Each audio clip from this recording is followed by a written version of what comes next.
Good afternoon. This is All India Radio. I'm Valsa Williams, and with me is Vaibhav Jyotsna Srivastav with the Midday News.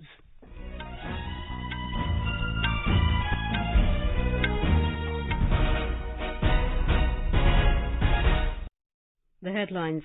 U.S. lauds India as a major exporter of vaccines in the world, calls its vaccine manufacturing capacity as incredible. British Foreign Secretary James Cleverly calls up External Affairs Minister Dr. S. Jaishankar, discusses bilateral relations, counter-terrorism and Ukraine conflict.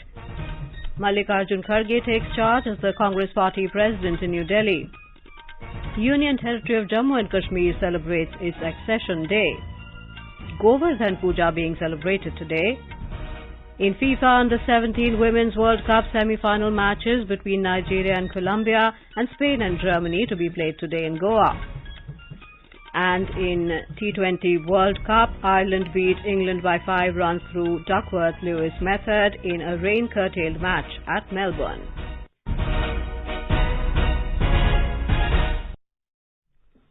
India's vaccine manufacturing capacity has been appreciated by the United States. White House COVID-19 response coordinator Ashish Jha has said in a briefing that India is a major exporter of vaccines in the world. He termed India's vaccine manufacturing capacity as incredible. The COVID-19 response coordinator's comment came in response to a question on him about his view on India's handling of the COVID-19 crisis. Earlier in February, the ambassador of India to the United States, Taranjit Singh Sandhu, had said that the India-US vaccine manufacturing capabilities can be combined for producing affordable vaccines. External Affairs Minister Dr. S. Jaishankar has discussed counter-terrorism, bilateral relations and the Ukraine conflict with UK Foreign Secretary James Cleverly over phone. Dr. Jaishankar received a call from the UK Foreign Secretary yesterday. Indian citizens in Ukraine have been advised to immediately leave the country by available means. The Embassy of India in Kyiv said in an advisory that they can contact the embassy for any guidance and assistance if required to travel to the border.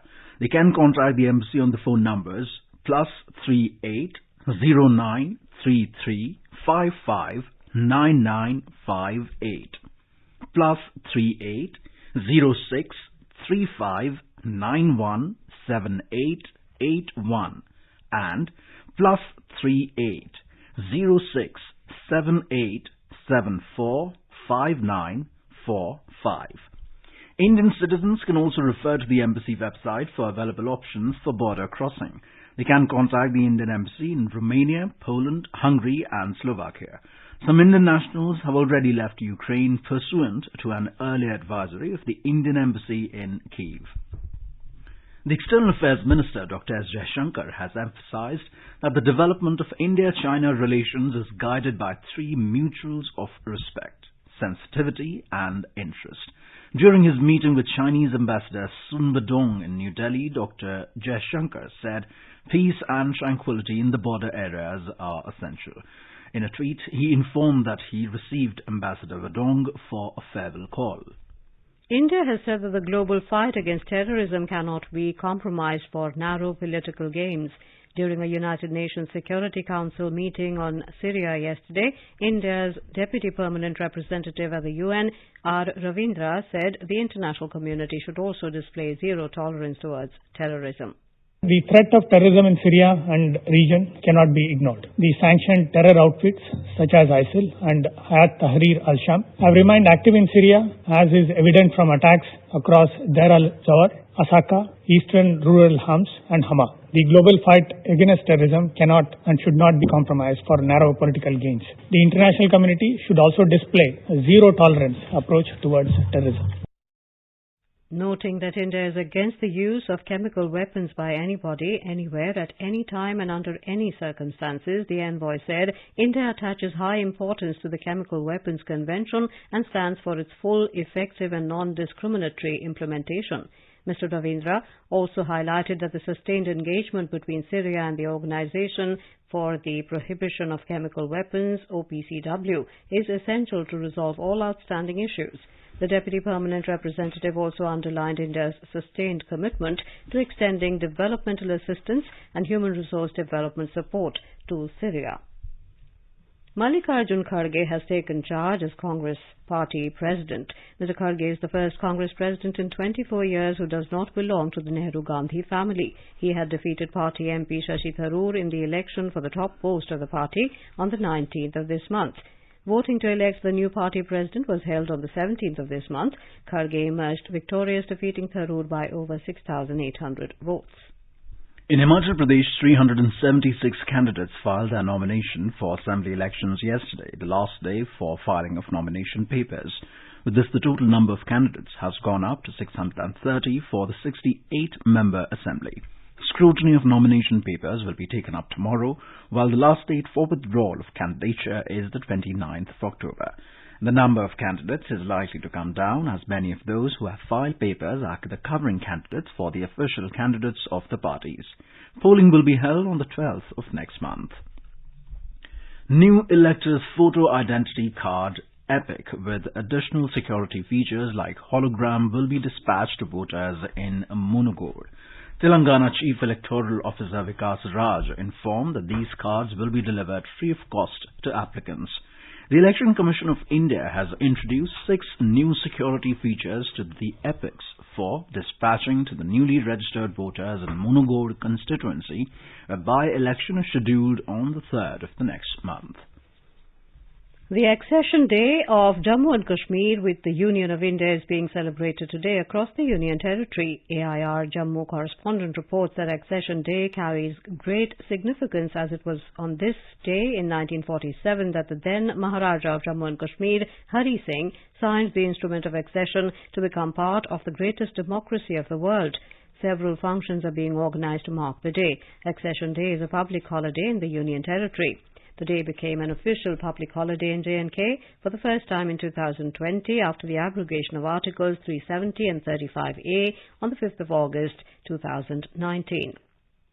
The instrument of accession is a legal document executed by Maharaja Hari Singh, ruler of the princely state of Jammu and Kashmir, on the 26th of October 1947. By executing this document under the provisions of the Indian Independence Act 1947, Maharaja Hari Singh agreed to accede to the Dominion of India. Worth to mention, Maharaja Hari Singh sought the help of the Indian Armed Forces after an invasion from the army men and tribesmen of Pakistan. The Indian government extended its help on condition of accession of the state to the Dominion of India.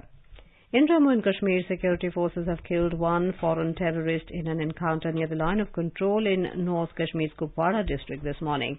In a tweet, police said incriminating material, including arms and ammunition, has been recovered from the area. Security forces launched a massive search operation which was going on till last reports came in. Details are awaited. The government has said that significant progress has been achieved under the ongoing Special Swachhata Campaign 2.0 so far. The special campaign was launched on the 2nd of October and will continue till the end of this month. It focuses on cleanliness and reducing pendency in government offices. Talking to All India Radio News on the progress achieved till the 3rd week of the campaign, Union Minister of State for Personnel, Public Grievances, Dr. Jitendra Singh said that over 254 crore rupees has been earned from the disposal of the scrap and more than 37 lakh square feet of space has been freed, which was occupied by dump and junk items. Dr. Singh also said that under the campaign, over 3 lakh public grievances have been redressed and 588 rules were eased. Secretary, Department of Administrative Reforms and Public Grievances, V. Srinivas said that tremendous enthusiasm is being witnessed amongst the officials and citizens about this special campaign 2.0. He said the campaign has been implemented in the remotest parts of the country. What we have seen is that there is tremendous enthusiasm amongst officials as also citizens to participate in this campaign, and the campaign is being implemented in the remotest parts of India, from Arunachal Pradesh to Rajasthan, from Jammu and Kashmir to Tamil Nadu. So the campaign has witnessed several milestones in creating citizen-friendly office spaces and also a stress-free environment for government officials. We look forward to its successful conclusion on October 31st, which is Rashtriya Ekta Divas. Talking to reporters on the special campaign, Secretary Information and Broadcasting Apurv Chandra said that under the campaign, the ministry has taken up the work of scrutinizing the pending bills related to advertisements. Mr. Chandra said the ministry will improve the system and come out with e-billing system to save papers. Talking to AIR News, Secretary, Department of Posts, Vineet Pandey said that under the Special Campaign 2.0 so far, around 18,000 post offices have been covered, including those located in border and left-wing extremism-affected areas. इस वर्ष हमने इस त्वरित समय में ही लगभग 18,000 post offices जो हमारे विभागीय डाकखाने हैं, दूर दराज के क्षेत्रों में हैं, बॉर्डर एरियाज में हैं, LWE एरियाज में हैं, उन सबको भी कवर किया है। और ये एक भी मैसेज है, ये क्रॉस जा रहा है, क्योंकि आपको पता है कि post office is a community centre, तो वहाँ लोगों की जो बातचीत होती है, तो ये सरकार का जो अभियान ये अपने आप से प्रचारित प्रसारित हो रहा है। और उसके साथ साथ न सिर्फ सफाई, लेकिन जैसे कि जन शिकायतों का निपटारा है। You are listening to the Midday News on All India Radio. A reminder of the headlines before we move on. U.S. lauds India as a major exporter of vaccines in the world, calls its vaccine manufacturing capacity as incredible. British Foreign Secretary James Cleverly calls up External Affairs Minister Dr. S. Jaishankar, discusses bilateral relations, counter-terrorism and Ukraine conflict. Mallikarjun Kharge takes charge as the Congress Party President in New Delhi. Union Territory of Jammu and Kashmir celebrates its Accession Day. Govardhan Puja is being celebrated today. In FIFA Under-17 Women's World Cup, semi-final matches between Nigeria and Colombia and Spain and Germany to be played today in Goa. And in T20 World Cup, Ireland beat England by 5 runs through Duckworth-Lewis method in a rain-curtailed match at Melbourne. For quick news updates round the clock, follow us on our Twitter handle at AIR News Alerts. जब जुड़े लोग से लोग vote से vote बने तब लोकतंत्र का सिस्टम जब जुड़े लोग से लोग वोट से वोट बने तब लोकतंत्र का सिस्टम मतदाता जुड़ते जाए बने तब ऐसा नया कनेक्शन मतदाता जुड़ते जाए बने तब ऐसा नया कनेक्शन मतदाता जंक्शन मतदाता जंक्शन मतदाता जंक्शन मतदाता junction. Welcome back to the Midday News. Prime Minister Narendra Modi will address Chintan Shivir of Home Ministers of States on Friday via video conferencing. Union Home and Cooperation Minister Amit Shah will preside over the 2-day Chintan Shivir to be held at Surajkund in Haryana from tomorrow. Home Ministers of States and Lieutenant Governors and Administrators of Union Territories will participate in the conference. State Home Secretaries, Directors General of Police, and Directors General of Central Armed Police Forces and Central Police Organizations will also attend the Chintan Shivir. Various topics will be discussed in the 6 sessions in the conference. Its objective is to prepare an action plan for the implementation of Vision 2047 and Panch Pran announced in the Independence Day speech of Prime Minister Narendra Modi this year. The Chintan Shivir, in the spirit of cooperative federalism, aims to bring more synergy in planning and coordination between various stakeholders at the centre and state levels. It will deliberate on issues like modernization of police forces, cybercrime management, increased use of information technology in the criminal justice system, land border management, coastal security, women's safety and drug trafficking, among others. The purpose of the sessions on various subjects is to encourage and ensure the participation of state governments on these issues. The Competition Commission of India, CCI, has imposed a penalty of over 936 crore rupees on Google in yet another antitrust probe for anti-competitive practices in relation to its Play Store policies. The Commission also directed Google to modify its conduct within a defined timeline. The CCI found the US tech giant guilty of abusing its market position to promote its payments app and in-app payment system.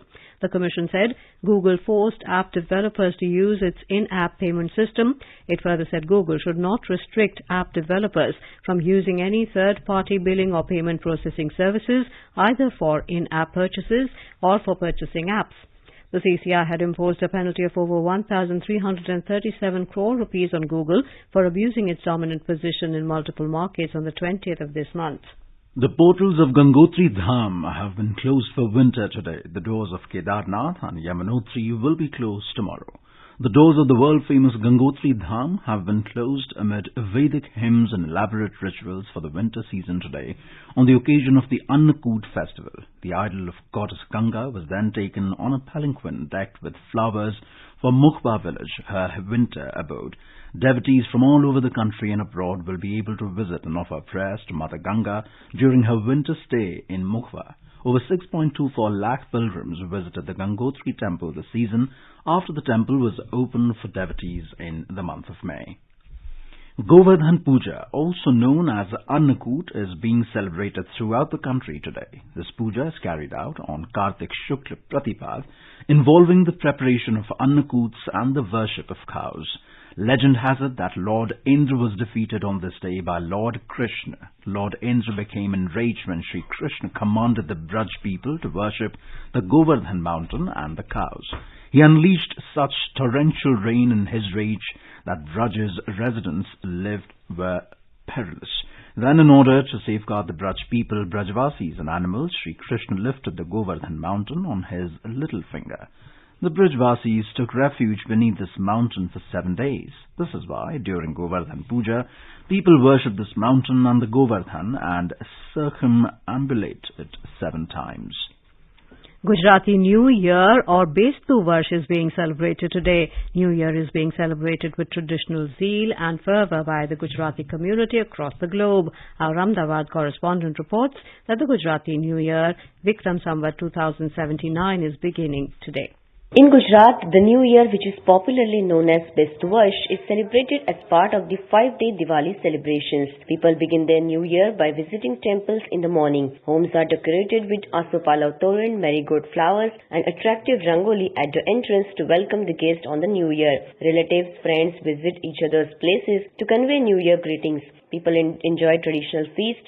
Markets, shops are mostly closed in the state for 5 days. Aparna Khun, AR News, Ahmedabad.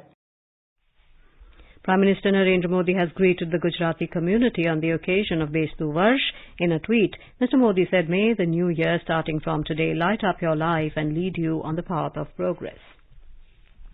Over the past 75 years since independence, India's largest public service broadcaster, All India Radio, has been the proverbial storyteller for crores of people across the country. All India Radio is celebrating 75 years of freedom with the series Azad Bharat Ki Baat Akashvani ke Saath.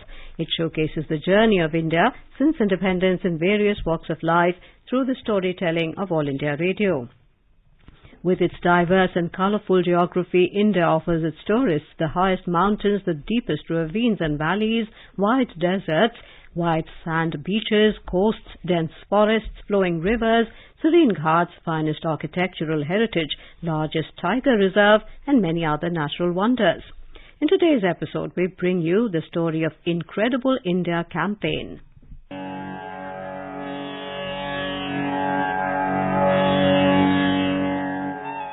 The Incredible India campaign was launched by the Government of India in the year 2002 to promote tourism in India to the other countries' populations. The purpose of the campaign, started by the Tourism Ministry, was to make a brand out of India that depicted the history, diversity, religious beliefs and spirituality. All in all, it showed India as a melting pot of cultures that it was and is to this date.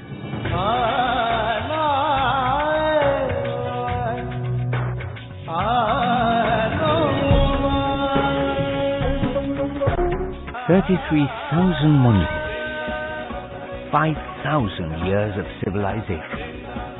An incredible nation. Incredible India. The impacts of the Incredible India campaign were vast, and the entire country reaped profits because of it, and the campaign indeed served its purpose. In the first year of the launch of this campaign, India witnessed an upsurge of 16% of foreign tourist increase compared to the year prior. The campaign increased tourism, demands for hotels, restaurants, cafes and many other things like parks and tourist site activities. Incredible India proved to be an extremely good opportunity for small-scale businesses to flourish. Demands of handmade pottery, jewelry, artifacts and many more tangible items have increased. It has provided the local populations with employment opportunities and better living standards and conditions. During one of his Mann Ki Baat programs, Prime Minister Narendra Modi expressed happiness over the positive response of the people to his appeal for sharing hashtag Incredible India and using images of beautiful places across India visited by them. लाखों लोगों ने photo post किए Twitter पे, Facebook पे, Instagram में. मैं कह सकता हूं कि एक से बढ़कर एक दृश्य देखने को मिले. भारत कितनी विविधताओं से भरा हुआ है. स्थापत्य हो, कला हो, प्रकृति हो, झरने हो, पहाड़ हो, नदी हो, समंदर हो. शायद भारत सरकार ने भी कभी सोचा नहीं होगा कि टूरिज्म की दृष्टि से लोग इतना बड़ा काम कर सकते हैं जो आप लोगों ने किया है. और कुछ तो मुझे भी इतने भाग है कि मैंने भी उसको रीट्वीट कर दिया. The Incredible India campaign also changed the perceptions of millions of people regarding India. When foreigners were introduced to India and its diverse cultures, traditions and festivals, through various means, they started appreciating India. With an area of 3.278 million square kilometers, India is a mix of forest, rivers, mountains, deserts and beaches. It has scorching hot and cold places. The Tourism Ministry launched the Incredible India 2.0 campaign in the country in September 2017, which marks a shift from generic promotions undertaken across the world to market-specific promotional plans and content creation. The campaign focuses on digital and social media and the promotion of niche tourism products including yoga, wellness, luxury, cuisine and wildlife.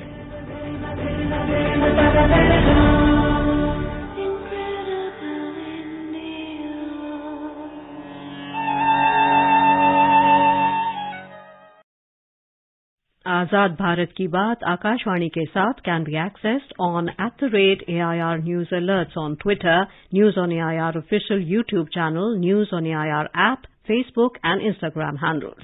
So tune into All India Radio News for Azad Bharat Ki Baat Akashwani ke saath. Envoys of 5 nations presented their credentials to President Draupadi Murmu today. Ms. Murmu accepted credentials from High Commissioner of Uganda and ambassadors of Vietnam, Iran, Sweden and Belgium at a ceremony held at the Rashtrapati Bhavan. Those who presented their credentials were Ms. Joyce Kakuramatsi Kikafunda, High Commissioner of the Republic of Uganda, Ms. Nguyen Than Hai, Ambassador of the Socialist Republic of Vietnam, Dr. Iraj Elahi, Ambassador of the Islamic Republic of Iran, Mr. Jan Theslev, Ambassador of Sweden, and Mr. Didier van der Hasselt, Ambassador of the Kingdom of Belgium. In Bihar, rail traffic on Gaya-Dhanbad section has been disrupted following the derailment of 53 wagons of a coal-laden goods train. The derailment took place at 6:24 this morning at Gurpa station between Koderma and Manpur railway stations of Dhanbad division. The rail traffic was disrupted on the up and down lines after the accident. There have been no casualties in the incident. Restoration work is underway after the derailment of coal wagons of a goods train. The Chief Public Relation Officer of East Central Railway, Birendra Kumar, said several trains have been diverted to a different route, while some have been partially terminated because of the disruptions. On to sports. In the FIFA Under-17 Women's World Cup, both semi-final matches will be played today. In the first match, Nigeria will take on Colombia at 4:30 p.m. at the Jawaharlal Nehru Stadium in Goa. The second encounter is between Spain and Germany. Nigeria knocked out favourites United States in the quarter-final on penalties, while Colombia defeated Tanzania 3-0. Both teams have clashed twice at the Under-17 Women's World Cup in 2012 and 2014. Nigeria were the winners on both occasions. The encounter between Spain and Germany will take place at the same venue at 8:30 p.m. Germany's assistant coach Julia Simic said the team is looking forward to an intense match. Germany made an anxious start in their opener before rallying for a 2-1 win against Nigeria. Since that game, Germany has gone from strength to strength, defeating New Zealand 3-1, Chile 6-0 and Brazil in the quarterfinal by 2-0. Spain, on the other hand, managed a solitary goal win against Colombia in their first game. The team was stunned by Mexico 1-2 and had to pip China 1-0 to reach the last 8 stage, where they fought hard for a 2-1 win against Japan. In the T20 World Cup, Ireland has clinched a win by 5 runs over England under the Duckworth-Lewis method after rain played a spoilsport at Melbourne Cricket Ground MCG. Ireland set a target of 158 runs and England stumbled to 105 for 5 before rain fell at the MCG. Andrew Balbirnie was adjudged player of the match for his knock. In another match, New Zealand will take on Afghanistan at the same venue. The toss has been delayed due to rain. In the French Open badminton, Saina Nehwal crashed out in the first round of the women's singles. She lost to Yvonne Lee of Germany 21-13, 17-21, 19-21. In men's doubles, the world number 8 pair of Satvik Sairaj and Chirag Shetty came back from a game down to win in 3 games, beating French siblings Christo Popov and Toma Junior Popov 19-21, 21-9, 21-13. In the Union Territory of Ladakh, the Main Bhi Subhash, a campaign by Netaji Subhash Chandra Bose INA Trust in collaboration with the Ministry of Culture, is organizing a series of events in connection with Netaji's 125th birth anniversary on the 23rd of January next year. The on-road exhibition vehicle on Netaji Subhash Chandra Bose reached Kargil, and an exhibition, Main Bhi Subhash, was held at Government Polytechnic College Kargil and Tata Mobile Stand Kargil. A large number of students and the public participated in the exhibition. Earlier, the Main Bhi Subhash exhibition was inaugurated by MP Ladakh Jamyang Tsering Namgyal from Leh. During the exhibition, the organizers from INA Trust also organized a question-answer series on the life of Netaji Subhash Chandra Bose, and the person with the right answer was awarded gift items. The exhibition will also be held at Kargil War Memorial at Dras. More than 219 crore 57 lakh vaccine doses have been administered in the country so far under the nationwide COVID-19 vaccination drive.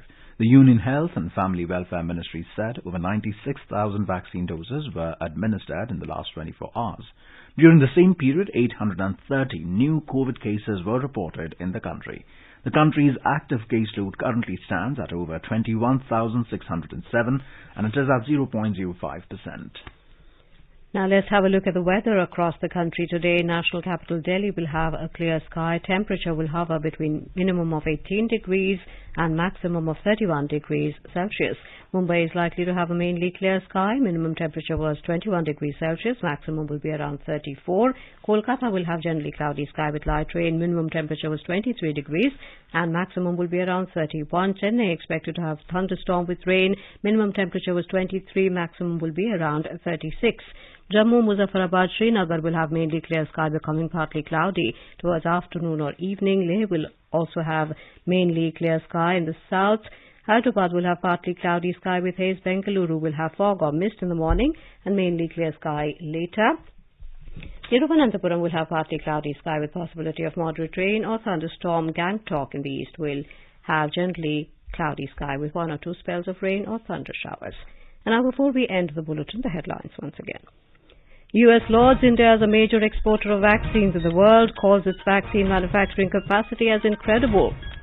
British Foreign Secretary James Cleverly calls up External Affairs Minister Dr. S. Jaishankar, discusses bilateral relations, counter-terrorism and Ukraine conflict. Mallikarjun Kharge takes charge as the Congress Party President in New Delhi. Union Territory of Jammu and Kashmir celebrates its accession day. Govardhan Puja being celebrated today. In FIFA Under-17 Women's World Cup semi-final matches between Nigeria and Colombia and Spain and Germany to be played today in Goa. And in T20 World Cup, Ireland beat England by 5 runs through Duckworth-Lewis method in a rain-curtailed match at Melbourne. And with that, we end the midday news. The brave hearts of the sea, our officers in white. Come be a part of this pride. Indian Navy. If you wish to wear the white uniform, apply online to join the Indian Navy as Short Service Commission officers in Executive, Electrical Engineering and Education branch. Entries open for both men and women. Last date for application is 6th November 2022. Log on to joinindiannavy.gov.in. Indian Navy, an ocean of opportunities.